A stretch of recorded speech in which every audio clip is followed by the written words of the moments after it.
বছরের শেষ চন্দ্রগ্রহণ দেখা যাবে আজ রাতে। আকাশে মেঘমুক্ত থাকলে বাংলাদেশ থেকেও এই বিরল দৃশ্য উপভোগ করা সম্ভব হবে। রোববার রাত থেকে শুরু হয়ে সোমবার ভোর পর্যন্ত স্থায়ী হবে এই গ্রহণ। আন্তঃবাহিনী দিয়েছে চন্দ্রগ্রহণ স্থায়ী হবে মোট 7 ঘন্টা 27 মিনিট। বাংলাদেশ সময় অনুযায়ী রাতে 9টা 28 মিনিট 25 সেকেন্ড থেকে শুরু হবে পেনুম্ব্রাল গ্রহণ, আর রাতে 10টা 27 মিনিটে আংশিক গ্রহণ। রাত 11টা 30 মিনিটে শুরু হবে পূর্ণগ্রাস।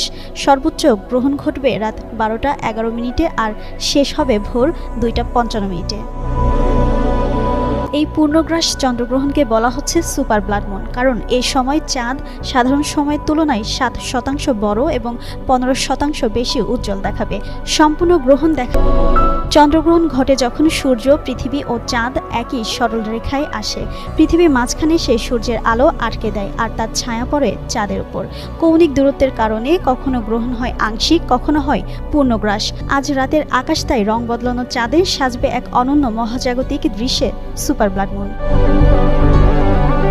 জিনাত আরা ঋতু, যুগান্তর নিউজ।